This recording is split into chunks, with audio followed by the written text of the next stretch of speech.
Bem-vindo à parte 2 do Dores de Parto e Leis Dominicais. Se você não viu a parte 1, pause isto e assista ao primeiro episódio para ter o contexto. Mas se você já viu, vamos em frente e começar. Quero começar hoje perguntando-lhe um monte de perguntas e realmente quero que você pense sobre isto. Por que os adventistas do sétimo dia foram presos e colocados em grupos de trabalho forçado no final da década de 1880? Por que os cristãos, que dizem que um homem considera um dia e o outro considera outro, manteriam esses homens encadeados? Por que os cristãos, que dizem que o sábado foi abolido, ao dizer que não estamos mais sob a lei, mas sobre a graça, aprovariam leis para que esses homens sejam presos? Por que razão é que os cristãos que dizem que a lei foi abolida, ao citar "não deixe que ninguém o julgue por causa de comidas e bebidas ou dias de sábado", acabam por julgar pessoas num tribunal civil a ponto de as fazer prender e colocar em grilhões? E por que motivo é que alguns cristãos estão ativamente a tentar não só proteger, mas também promover a reverência pelo domingo, quando muitos cristãos passaram décadas a afirmar que não importa em que dia adoramos? A sexta-feira é para os muçulmanos, sábado para os judeus, domingo para os cristãos. Leve o teu dia, certo? Estas são as questões que me atormentam. Quero dizer honestamente, sou eu, ou está a ficar claro que talvez, apenas talvez, os homens e as mulheres que estão a exigir um tratamento especial para o domingo não acreditam realmente que a lei foi abolida, mas antes acreditam que a lei foi alterada e querem forçar os outros a respeitar essa alteração. E para reforçar o meu ponto, vou dar-vos 10 L's. Estão prontos? Muito bem, aqui vamos. Talvez todas as acusações de que os que guardam o sábado são legalistas não sejam realmente legítimas. Porque o que é mais legalista? Pregar e ensinar que Deus quer que honremos o sábado do sétimo dia? Ou tentar usar o governo para legislar uma lei legal que torne os negociantes responsáveis por trabalho aos domingos, para que as pessoas possam manter o trans-sábado? E não sei quanto a você, mas tudo isso me parece muito legalista. Mas mesmo assim, aqui estamos nós, com pessoas a tentar passar leis laborais. E lá estávamos nós, com os que guardam sábado, a infringir essas leis laborais. E esses guardadores do sábado encontraram-se acorrentados pelo crime de trabalhar no chamado Dia do Senhor. E a pergunta que quero responder é, por quê? E aqui está a resposta. Há uma profunda estrutura teológica que andou a impulsionar esta mentalidade no passado. E começamos a olhar para isso no episódio anterior e vamos descompactar um pouco mais hoje. Isso remonta às ideias que foram promovidas neste livro. Queria mostrar que isso era o melhor para o bem comum da sociedade. Neste livro, Wilber defende que o domingo é essencial não apenas para a observância religiosa, mas também como uma instituição civil que protege os direitos do trabalhador a descansar e também resguarda a sociedade da tirania do trabalho incessante. No livro, Wilber cita o discurso de um sindicalista chamado Sr. Brodert, que disse: para aqueles que vivem numa vida incessante de trabalho, domingo é como a correnteza refrescante no deserto para um viajante cansado. Uma correnteza refrescante, tão poético, mas tão errado. Em outro lugar, ele incluiu esta citação de um homem chamado W. H. Ryder, que disse: as leis do sábado são justificadas numa república com base na autoconservação. Elas também são justificadas por um comando divino e pela experiência da humanidade. Elas são justificadas porque o domingo é o dia de descanso do pobre que nem a riqueza, nem a maldade têm o direito de tirar. Elas são justificadas sob o princípio de que o privilégio de descansar para cada cidadão depende da observância de um dia de descanso por todos os cidadãos. Na essência, estava-se a argumentar aqui que os domingos devem ser protegidos porque este é um dia de descanso para o trabalhador, de modo que ele não seja sobrecarregado pelas grandes empresas. Este sentimento exato foi expresso por outra pessoa muito importante durante o final do século XIX, e foi nada menos que o Papa Leão XIII, de quem o Papa mais recente, Papa Leão XIV, potencialmente se inspirou. Agora, não sei quanto a vocês, mas tudo isto parece um déjà vu, mais uma vez. Na sua encíclica de 1891, Rerum Novarum, sobre o capital e, adivinha, o trabalho, o Papa Leão XIII disse o seguinte sobre os direitos laborais e o descanso dominical. Na seção 40, disse: o trabalhador também tem interesses que devem ser protegidos pelo Estado. E, antes de tudo, estão os interesses da sua alma. E na seção 41, continua a dizer: disto decorre a obrigação de cessações do trabalho e do labor aos domingos e em certos dias santos. O descanso do trabalho não deve ser entendido como uma mera entrega à ociosidade. Muito menos deve ser uma ocasião para gastar dinheiro e para indulgências viciosas, como muitos gostariam que fosse, mas deve ser um descanso do trabalho santificado pela religião. Em outras palavras, o Papa Leão XIII está argumentando que o domingo deve ser utilizado não apenas como um dia de descanso, mas que também deve ser um dia santificado pela religião. E ele disse isso ignorando o fato de que Deus não santificou o primeiro dia da semana, mas sim o sétimo dia da semana. É quase como se ele estivesse presumindo ter autoridade para mudar os tempos e leis. Todos estavam a pensar a mesma coisa. Quer fosse a nova reforma apostólica, o Papa Leão XIII, Wilbur Crafts e Henry Blair, todos estes homens e entidades do final da década de 1880 estavam a pensar a mesma coisa, que o domingo deve ser protegido em nome da religião e em nome de Deus. E hoje, os nacionalistas cristãos e o autor da seção laboral dos documentos do Projeto 2025 estão a pensar a mesma coisa. E parece que o Papa Leão XIV pode estar interessado em continuar este trabalho, porque, como este artigo menciona, o porta-voz do Vaticano, Matteo Bruni, disse que a escolha do nome Leão XIV foi uma referência clara e deliberada ao último Papa chamado Leão.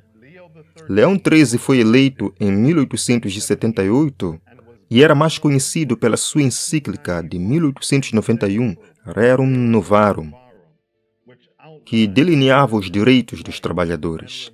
E lembrem-se, foram eles que trouxeram isso à tona, não eu. Acho que teremos que esperar para ver.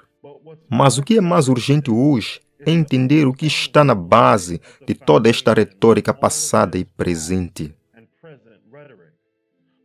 O que realmente está a impulsionar este movimento para proteger e honrar o domingo?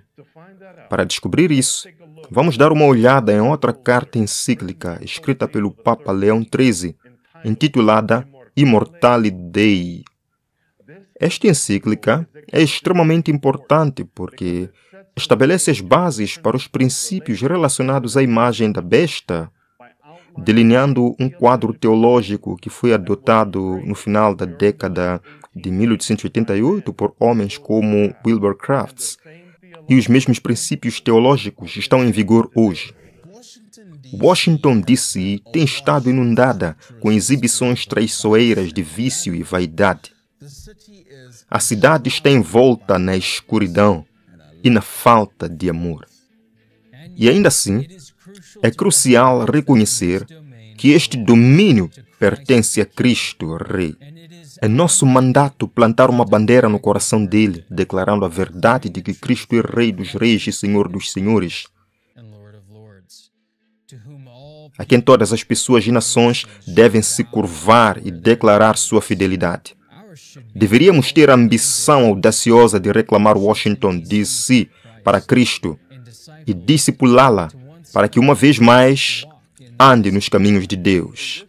Nesta encíclica, o Papa Leão teve o seguinte a dizer sobre a relação entre a Igreja e o Estado.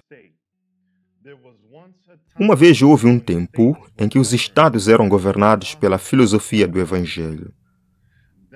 Foi então que o poder e a virtude divina da sabedoria cristã se difundiram por toda a legislação, instituições e moral do povo, permeando todas as camadas e relações da sociedade civil.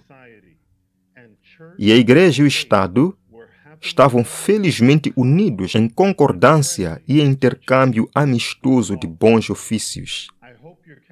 Espero que esteja a perceber. É isso que estes homens estão a procurar.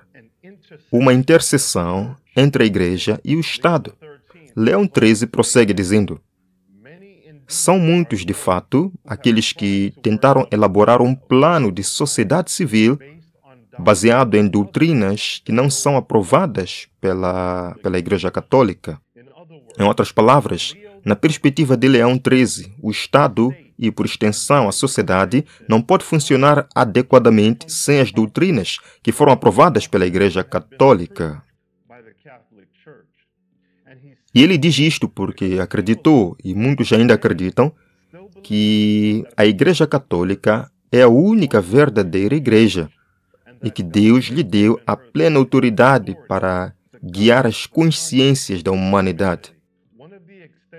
Uma das extensões deste pensamento é que parte do propósito divinamente ordenado do governo é proteger o homem, proteger o trabalhador, e a crença é que isso pode ser feito garantindo-lhe um descanso das suas dores laborais, protegendo o chamado sábado de domingo.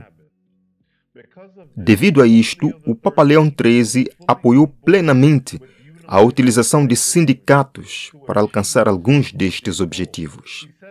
Ele disse isso na Rerum Novarum, quando escreveu: os mais importantes de todos são os sindicatos dos trabalhadores. Esses sindicatos devem estar adequados às exigências da nossa época, uma época de educação mais ampla, de hábitos diferentes e de exigências muito mais numerosas na vida diária. É gratificante saber que existem efetivamente algumas associações dessa natureza, consistindo ou de trabalhadores apenas ou de trabalhadores e empregadores juntos. Veja, há algo para todos: sindicatos para os liberais e leis religiosas para os conservadores. É por isso que, em Apocalipse 13, vemos o uso da marca na mão e na testa. A testa representa o lobo frontal, onde as pessoas aceitarão esta lei e estes movimentos como ordenados por Deus e necessários para o bem moral da sociedade. E haverá também uma aceitação para o bem social da sociedade, que é representada pela marca recebida na mão. De qualquer forma, eventualmente haverá uma pressão unificada vindo de ambos os lados do espectro político para a legislação deste dia. De acordo com Apocalipse 13 e 16, esta unidade irá, em última instância, culminar em sinais e maravilhas que irão cimentar, ou atrevo-me a dizer, selar as decisões de homens e mulheres em todo o mundo, enquanto escolhem lados nesta guerra espiritual. No final dos anos 1800, e mesmo hoje, a Igreja Católica e muitos protestantes têm objetivos muito semelhantes e teorias e teologias similares que estão a aproximar-se cada vez mais. É por isso que Ellen White disse o seguinte no Grande Conflito: os protestantes dos Estados Unidos estarão na vanguarda ao estender as suas mãos através do abismo para agarrar a mão do espiritualismo. Eles alcançarão o abismo para entrelaçar as mãos com o poder romano. E sob a influência desta união tripla, este país seguirá os passos de Roma ao pisotear os direitos da consciência. Quero que você note o que foi dito nesta declaração. A premissa é apresentada de que não será a Igreja Católica a estender a mão aos protestantes. Mas a realidade é que serão os protestantes que se estenderão para dar as mãos e unir-se à Igreja Católica. Tudo isso vai acontecer novamente, porque também aconteceu no final do século XIX. E você pode vê-lo nesta declaração aqui do apêndice do grande conflito, que dá contexto aos movimentos que estavam a ocorrer naquela época. Ao falar sobre o trabalho da Associação Nacional de Reforma, diz: a teoria da reforma nacional é idêntica à do papado. Portanto, o estabelecimento da teoria da reforma nacional neste governo será apenas a configuração de uma imagem viva do papado. Defendendo, como estes partidos estão, a teoria papal, não é de admirar que estejam ansiosos para assegurar a cooperação do papado na realização de seu esquema para o sucesso. O estadista cristão é o órgão oficial da Associação Nacional de Reforma. E, numa edição datada de 11 de dezembro de 1884, esse jornal disse: reconhecemos cordialmente e com alegria o fato de que, nas repúblicas da América do Sul, bem como na França e em outros países europeus, os católicos romanos são os defensores reconhecidos do cristianismo nacional e estão opostos a todas as propostas do secularismo. Sempre que estiverem dispostos a cooperar na resistência do progresso do ateísmo político, estaremos felizes em unir mãos com eles. Espero que estejas a captar o que está a ser exposto aqui. Os adventistas, no final da década de 1880, compreendiam a estrutura teológica que sustentava o movimento do domingo. Tinham uma compreensão mais profunda e elegante do que estava a acontecer do que apenas a lei do domingo em si. Eles entenderam que, por trás de tudo isto, havia uma teoria sobre a relação entre a Igreja e o Estado que havia sido estabelecida durante o governo do chamado Império Romano Santo. E agora, esta teologia falhada estava a ressurgir. E era esta teologia que estava na base do impulso pela proteção e promoção da observância do domingo. Os adventistas, no final dos anos 1800, compreendiam os perigos que estas ideias representavam, e isso levou-os a lançar uma publicação chamada The American Sentinel, que pode ser vista como o pai espiritual da revista Liberty. Na edição de dezembro de 1887 da publicação, dizia o seguinte sobre o desejo dos protestantes de cooperar com a Igreja Católica no que diz respeito à proteção e observância do sábado e de domingo. Diz: o interesse comum de todas as pessoas religiosas no sábado dominical deve tanto fortalecer a nossa determinação para trabalhar com a nossa disposição para cooperar de todas as formas com os nossos compatriotas católicos romanos. Podemos ser sujeitos a alguns desgostos nos nossos primeiros professores, e o tempo ainda não chegou em que a Igreja Romana concordará em apertar as mãos com outras igrejas como tal. Mas chegou o momento de fazer avanços repetidos e de aceitar felizmente a cooperação de qualquer forma que eles estejam dispostos a demonstrar. Isto é exatamente o que Ellen White estava a falar naquela citação sobre estender a mão e unir-se à Igreja Católica.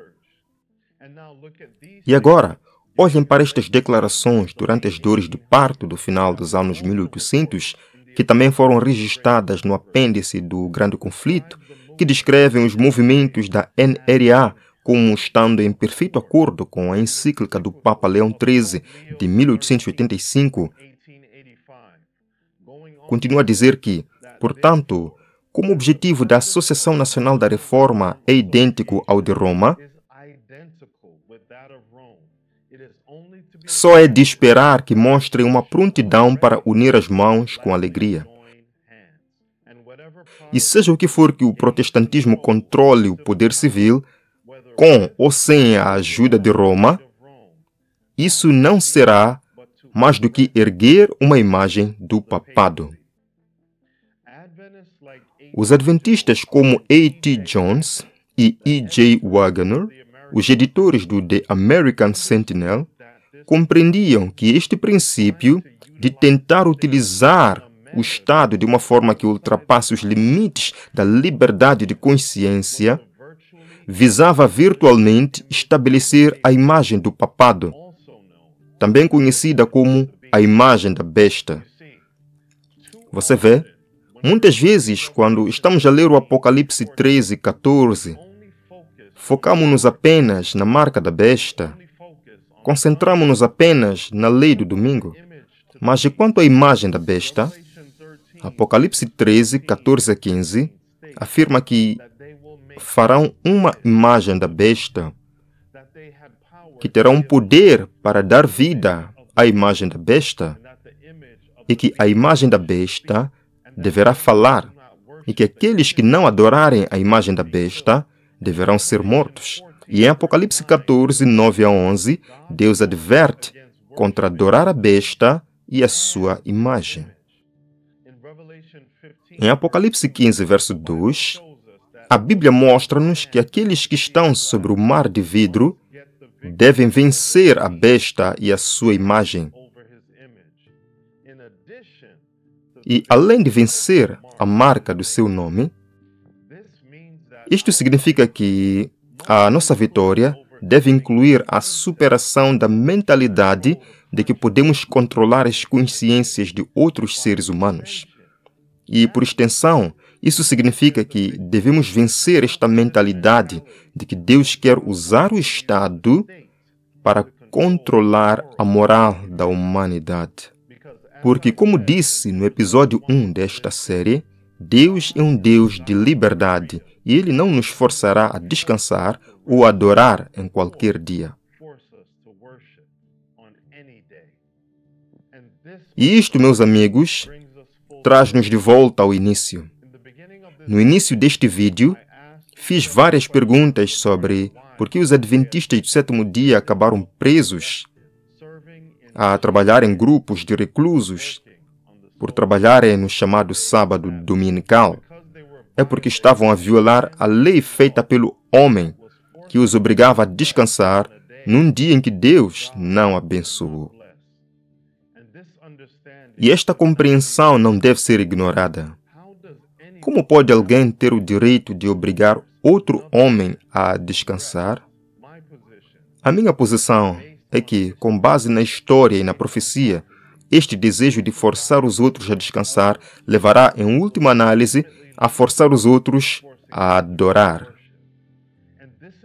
E é por isso que precisamos começar a falar sobre isto a partir de agora. E não esperar até que os zelotes cristãos levem esta coação à sua conclusão natural, que é legislar a adoração. No próximo e último episódio desta série, faremos outra viagem no tempo, ainda mais para o passado, onde encontraremos a fundação e o processo destas leis laborais e das dores de parto, e também os fundamentos da teologia que impulsionava o desejo entre os cristãos de usar o Estado para alcançar os seus objetivos. Ao fazer isso, podemos ter uma visão completa de onde a humanidade esteve e para onde a humanidade está a caminhar. Portanto, se ainda não o fizeste, subscreve e partilha este vídeo, porque temos mesmo que fazer a nossa parte para que as pessoas comecem a pensar mais profundamente sobre estas questões.